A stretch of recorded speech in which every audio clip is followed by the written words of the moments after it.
pensamento econômico, eu diria que faz parte, pode ser organizado em 3 paradigmas. Paradigma é um conceito desenvolvido por Kuhn, a estrutura das revoluções científicas.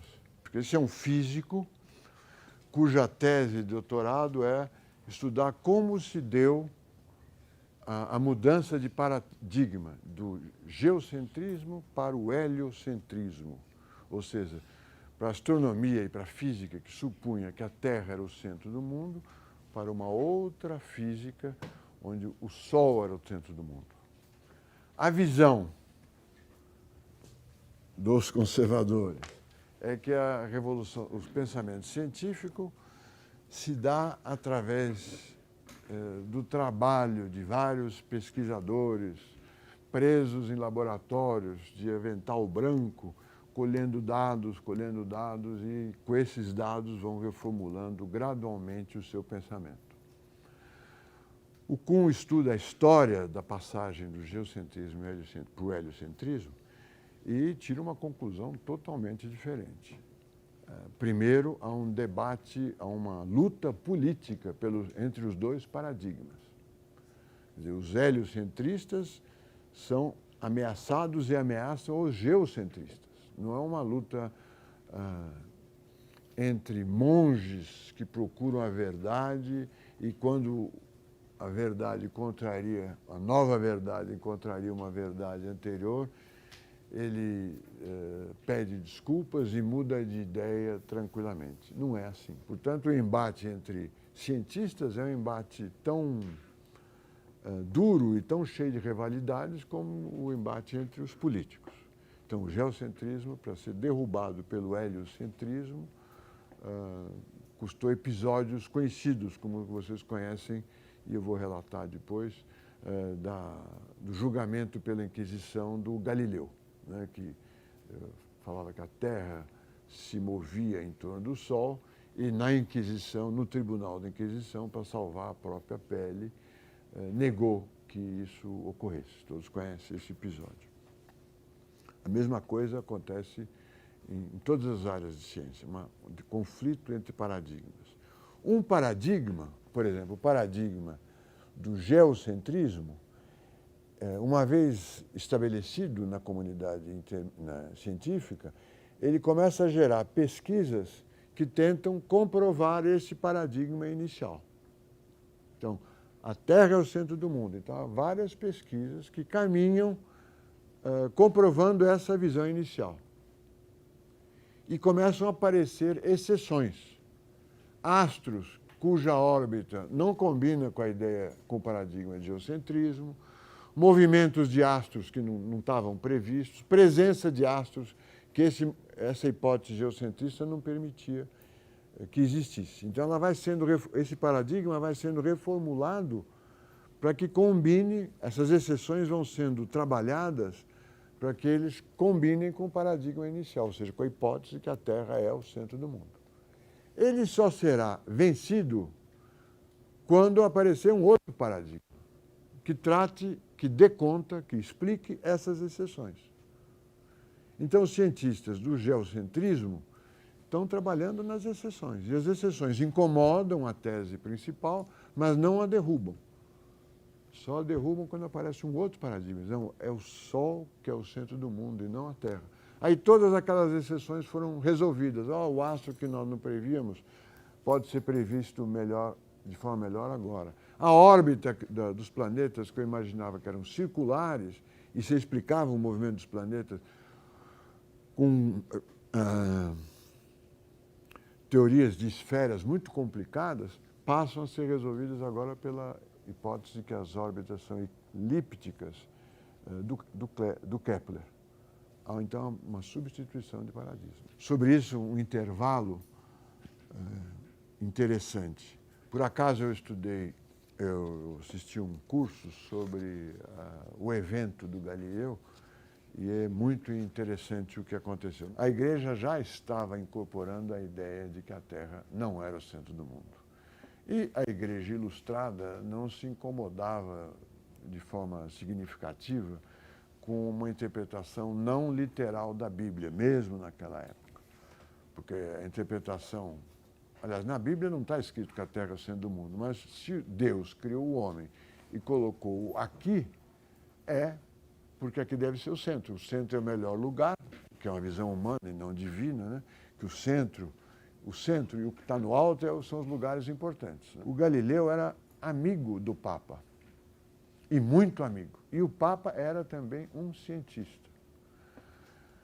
E ambos conviviam e trocavam diálogos e conversas sobre ciência, sobre como é que a Terra move em torno do Sol, como é que é a trajetória dos planetas. Eram dois cientistas, o Galileu, não religioso, e o Papa. Só que o Papa propôs uma teoria sobre as marés e expôs ao Galileu, que achou ridícula a teoria. Não é, para nós, eu esqueci o detalhe, que as marés seriam decorrentes da rotação da Terra, e vocês sabem que as marés são decorrentes da atração da Lua e do Sol sobre o mar, né? Ele propôs essa teoria e o Galileu, como todo bom cientista, escreveu um livreto gozando o Papa, sem limites, e gozando da teoria que ele fez, um livretinho. E depois também publicou um livro, ou antes, dizendo que a Terra que era o centro do mundo, ou que se movia em volta do Sol. O Papa, como todo cientista, que também é vaidoso, ficou irritadíssimo com o livro do Galileu e o chamou para o Tribunal da Inquisição para ele retirar o que ele tinha dito. Mas o tema da disputa não era o heliocentrismo, era uma vingança contra o livro que gozava o Papa. E o Papa, que era amigo do Galileu, se preocupou em colocar nesse tribunal o seu cunhado. Não sei como é que o Papa tem cunhado, mas ele tinha um cunhado, um primo, que tomou conta para que o Galileu não fosse levado à fogueira. O Galileu foi condenado a ficar preso na própria casa. Então, ele maneirou a vingança.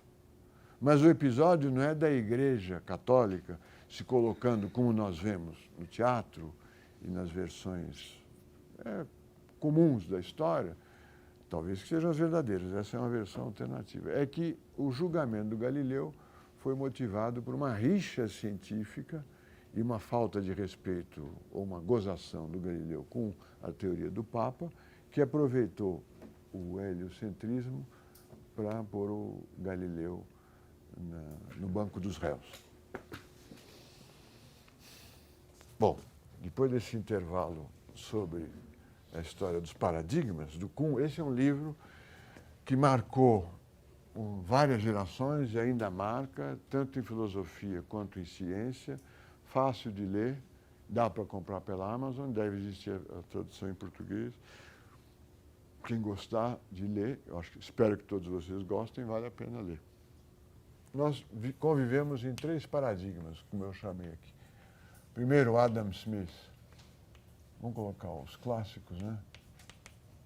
Mill e Ricardo, que são advogados de várias formas do funcionamento correto do mercado, né? O argumento mais forte é o da mão invisível. Cada um entregue a sua própria cobiça ou ambição, procurando o máximo lucro e a máxima utilidade, acaba gerando o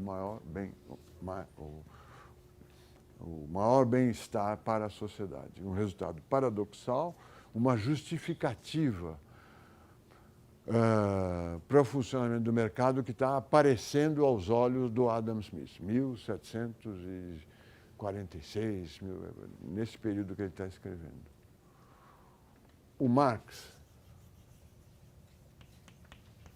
é o outro paradigma, dizendo, olha, o sujeito não é o indivíduo autônomo, competitivo, que sabe o que quer e, se deixado livre, obterá o melhor para a sociedade e para si mesmo, como esses aqui proviam. no Marx, a grande revolução é que o sujeito é o capital. Ou seja, vivemos num sistema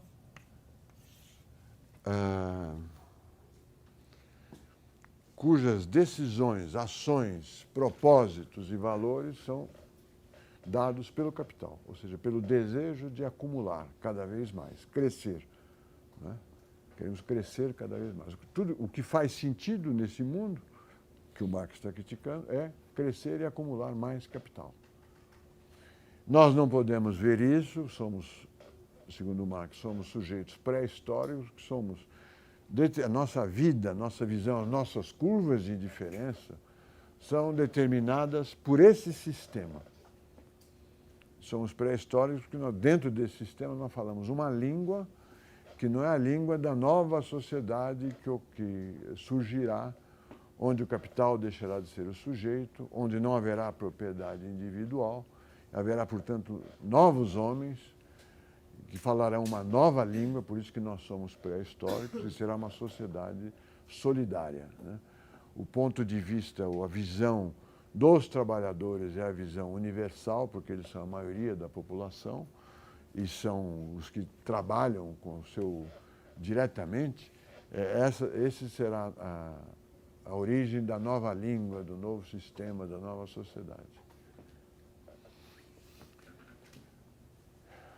E aqui um terceiro paradigma, que é o Keynes, que não é contra o sistema capitalista, mas vivendo os anos iniciais do século XX, tenta salvar o capitalismo de si mesmo. O capitalismo é um sistema que funciona, cujo funcionamento, cujas características não são dadas pela soma dos nossos comportamentos individuais. Todos nós juntos acabamos produzindo um sistema que é diferente, o resultado é diferente da soma das nossas ações individuais. É parecido com Adam Smith nesse sentido. Também ele fala, cada um procura o máximo lucro, mas como vocês sabem na teoria micro, acabam tendo todos lucros igual a zero e transferindo todos os ganhos de produtividade para o consumidor, não é? Aqui também existe um sistema, e aqui um sistema muito mais amplo, né? A própria cultura que é fixada pelo capitalismo, e aqui é um sistema que precisa de intervenção, tanto monetária quanto fiscal.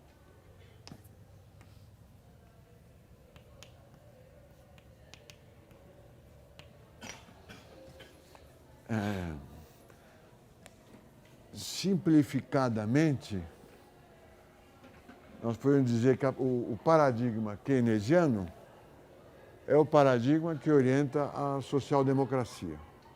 O paradigma marxista é o que orienta as propostas de revolução do proletariado comunista.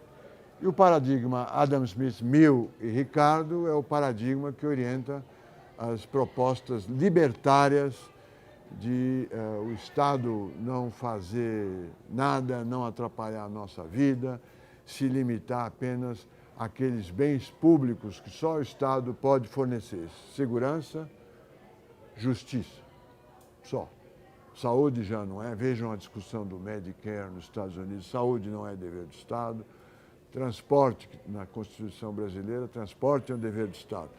Para os libertários, de jeito nenhum. O transporte é um problema individual. Até a sua saúde é um problema individual. Se não interferir, melhor ainda. Para o nosso campo de estudo, as consequências são muito importantes. Os descendentes do Adam Smith, Mill e Ricardo propõem que não faz sentido estudar macroeconomia. Até colegas me dizem aqui na faculdade que querem acabar com o curso de macroeconomia, porque a macroeconomia é a soma dos comportamentos individuais. Então, é o livro-texto contemporâneo, que começa com o indivíduo maximizando utilidade, com risco, por um longo período de tempo, e depois é agregado e dá o modelo macroeconômico. O Keynes não, ele começa de um sistema global. A curva de uma função poupança, uma função investimento e assim por diante. Aqui, por incrível que pareça, não existe moeda. Quer dizer, nesta teoria, não existe moeda. Nesta daqui, a moeda é igual ao ouro. É a moeda mercadoria. Mas a economia capitalista é uma economia onde tudo é uma mercadoria. Só existe mercadoria se existir moeda. Sem moeda não haverá mercadoria.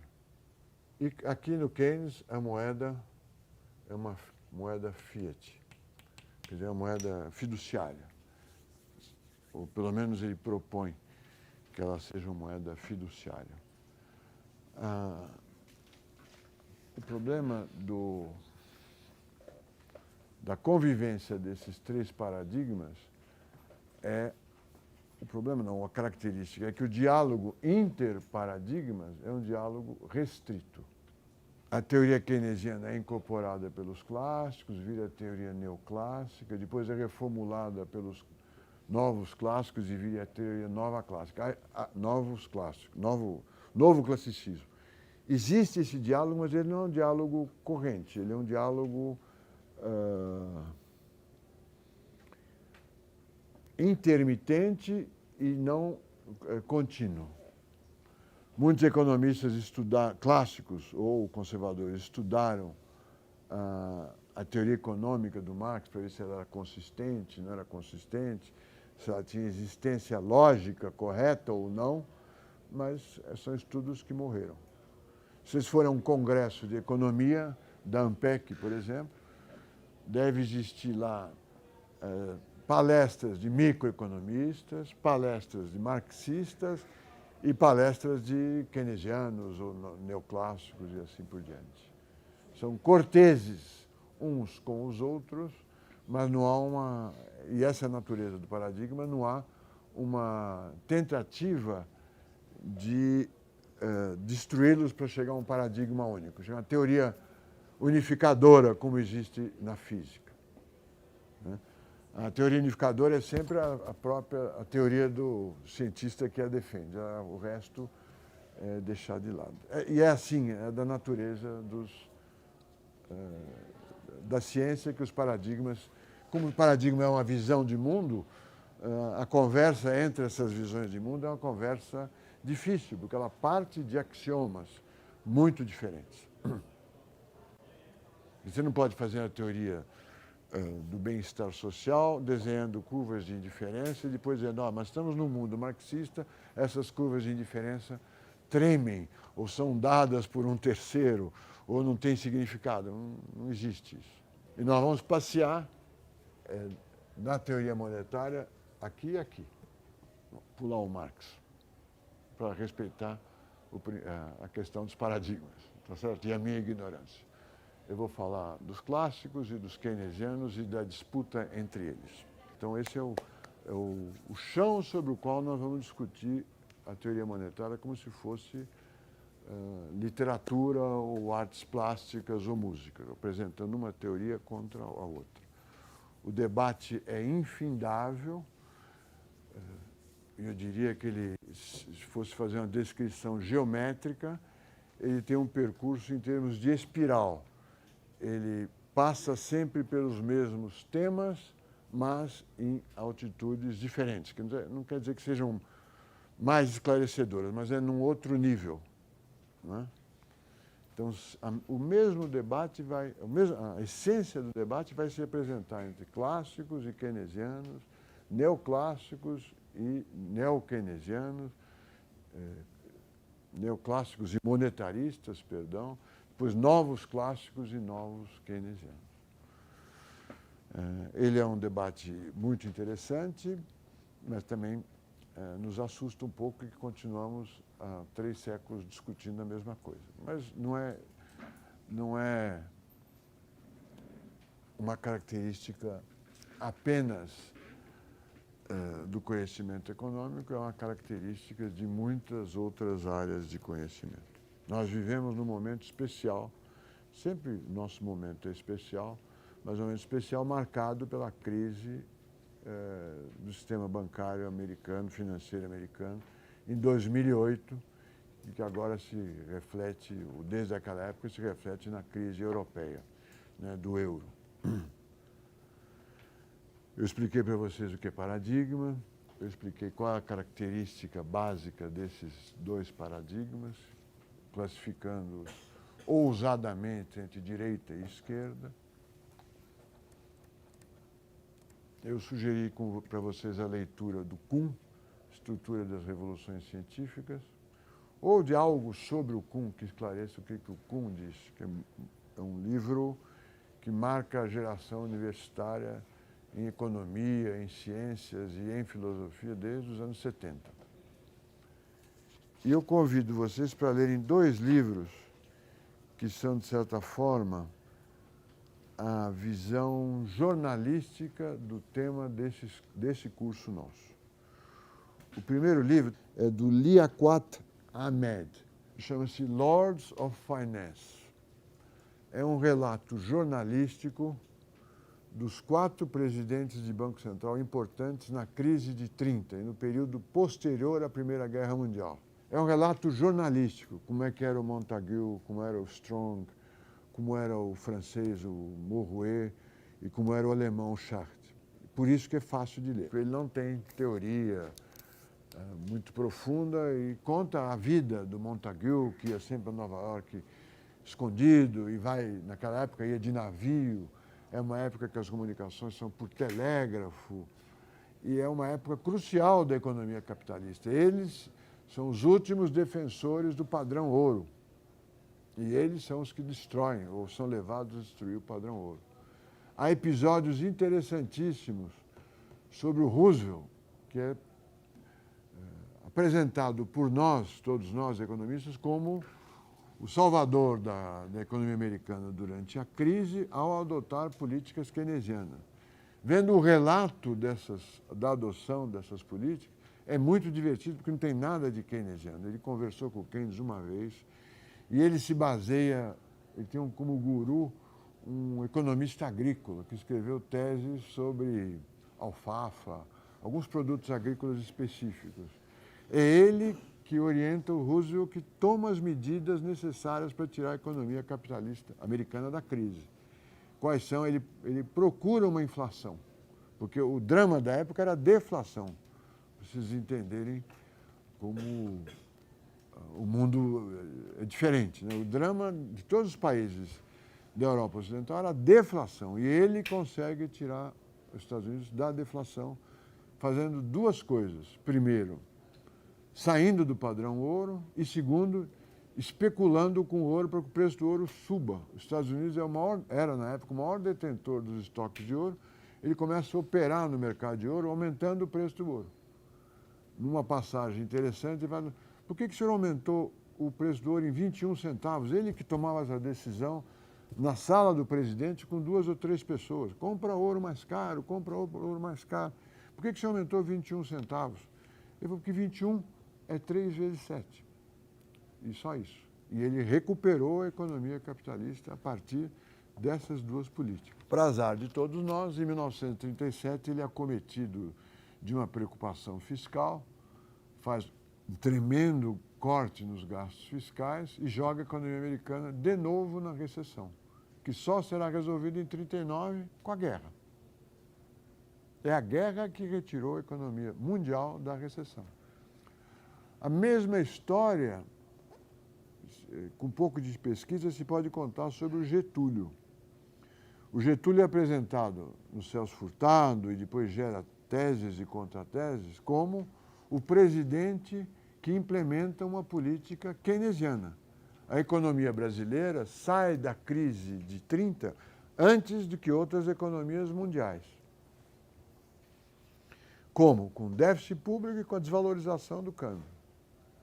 Só que lendo o diário do Getúlio Vargas, que é um diário, uma espécie de diário de bordo, ele descreve, fui a tal lugar, conversei com fulano, não tem reflexões, mas ele foi impresso pela Fundação Getúlio Vargas em 3 volumes. É curioso ver, ver os dias que ele foi ao cinema, sozinho ou com segurança, Há um documentário que mostra ele entrando num cinema na Praia do Russell, aquele lugar do Rio onde está a Manchete, onde está o Hotel Glória. Abre-se a mala de segurança e só cai papel. E ele vai ao cinema. Ele passa férias em Petrópolis, assim, 15 dias, 20 dias. E nessas férias ele vai ao churrasco na casa do fulano de tal, churrasco na casa de não sei quem, piquenique. É o presidente da República.